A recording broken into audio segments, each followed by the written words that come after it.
अनुभव की सीढ़ी के सभी दर्शकों व श्रोताओं को मेरा प्यार भरा नमस्कार। मैं सप्ताह की पुस्तक के रूप में आज जिस पुस्तक की परिचर्चा करने जा रही हूँ उसका नाम है एकांतवासी शत्रुघ्न, जिसे वरिष्ठ साहित्यकार डॉक्टर अमिता दुबे जी ने लिखा है। अमिता दुबे जी की यह 30वीं पुस्तक के रूप में पुस्तक प्रकाशित हुई है। उन्होंने समालोचना, कहानी, बाल साहित्य, काव्य संग्रह, समीक्षा आदि के रूप में विपुल साहित्य रचा है। यह पुस्तक एकांतवासी शत्रुघ्न बोधि प्रकाशन जयपुर से 2021 में प्रकाशित हुई है। 124 पृष्ठों की इस पुस्तक का मूल्य मात्र 150 रुपये है। जैसा कि नाम से विदित होता है कि यह पुस्तक रामचरित्र के पात्र शत्रुघ्न, रामानुज शत्रुघ्न के चारित्रिक विशेषताओं पर आधारित है।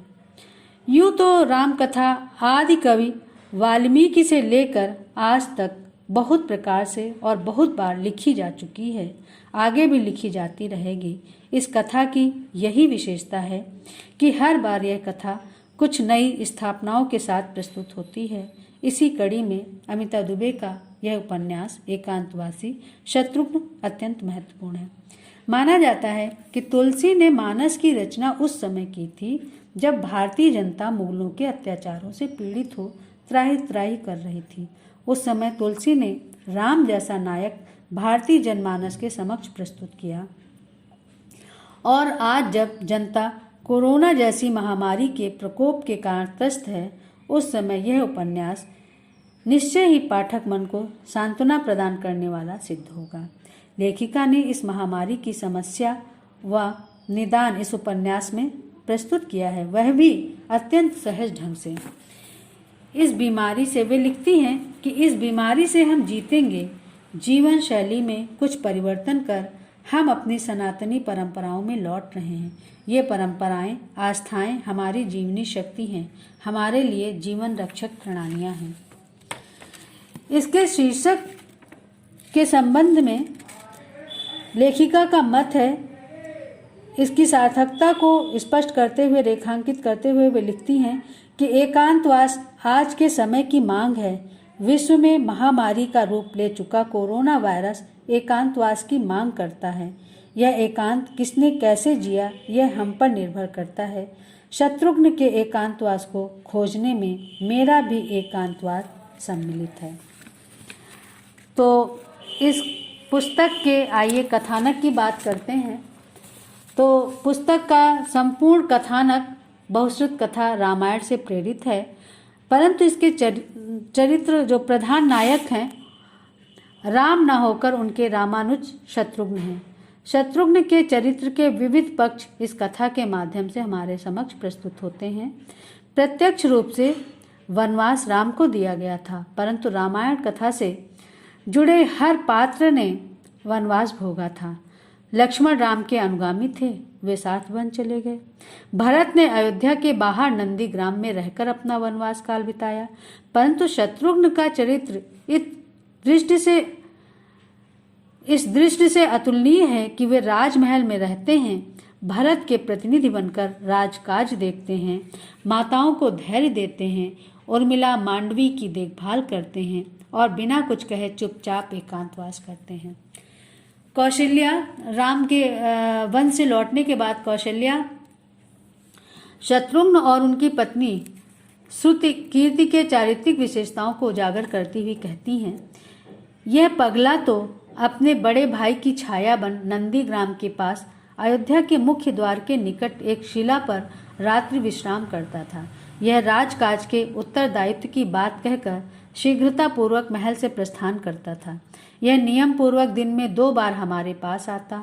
उस समय यह उर्मिला और मांडवी से कुशल क्षेम पूछता, परंतु श्रुति कीर्ति की ओर दृष्टिपात भी नहीं करता। इस प्रकार इसका पति राजमहल में आते जाते हुए भी वनवासी था, सन्यासी था और मेरी इस प्रिय पुत्री ने एक बार भी यह प्रश्न नहीं उठाया कि माता, मेरे पति रात्रि विश्राम कहाँ करते हैं। वनवास से लौट आने के पश्चात अयोध्या का राज्य ग्रहण किया था राम ने। कालांतर में उन्होंने शत्रुघ्न को मधुपुरी के आतंकी राजा लवणासुर के वध के लिए उनका राज तिलक करके भेज दिया। राम द्वारा सभी भाइयों के पुत्रों को अलग अलग भूभाग का राजा बनाने के बाद आध्यात्म के लिए प्रस्थान करने की घटना से उपन्यास का समापन होता है।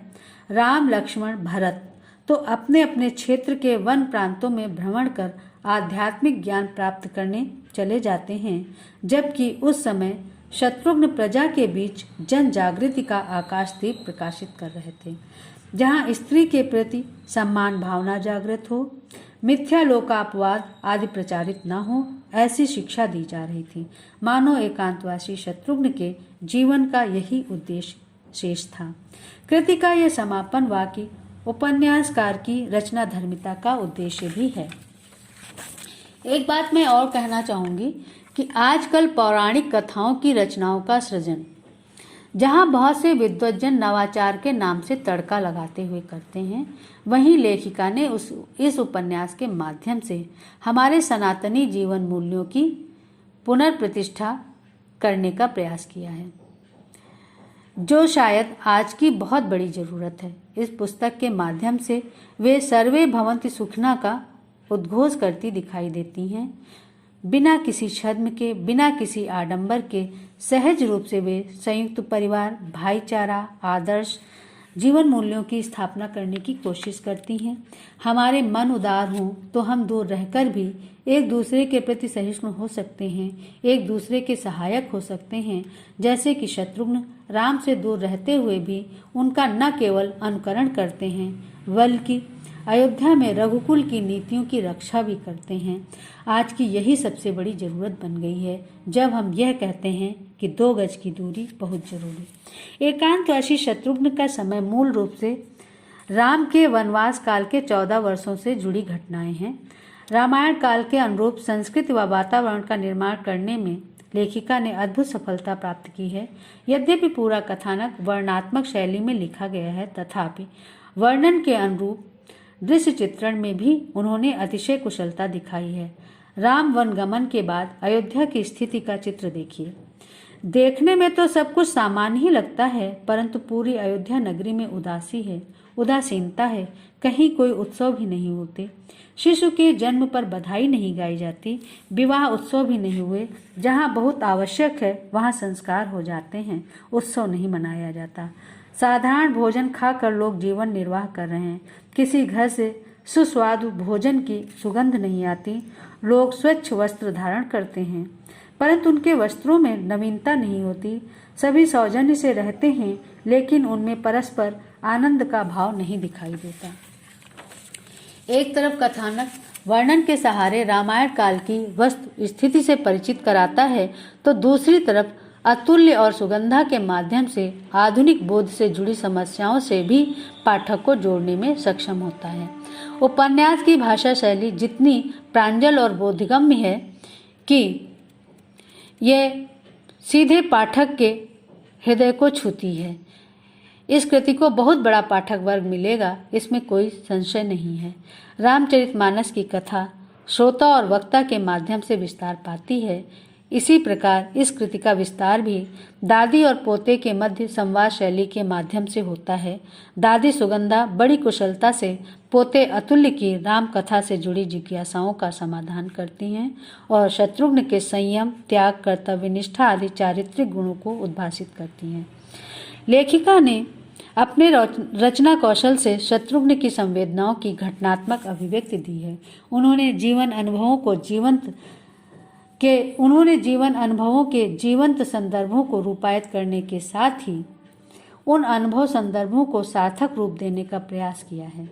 वह चमत्कार पूर्ण शिल्प तथा भाषिक आडंबर का आश्रय न लेकर अपने सरल सौम्य स्वभाव के अनुरूप स्वाभाविक एवं सहज हिंदी में एकांतवासी शत्रुघ्न का चरित्र गढ़ती हैं। इस पुस्तक का साहित्य जगत में निश्चित रूप से स्वागत होगा। सर्वथा संरक्षणीय और अनुकरणीय उपन्यास की इस रचना के लिए मैं लेखिका को बहुत बहुत बधाई देती हूँ। अगले सप्ताह एक नई पुस्तक के साथ हम फिर मिलेंगे। तब तक के लिए एक बार पुनः आप सबको नमस्कार, बहुत बहुत आभार।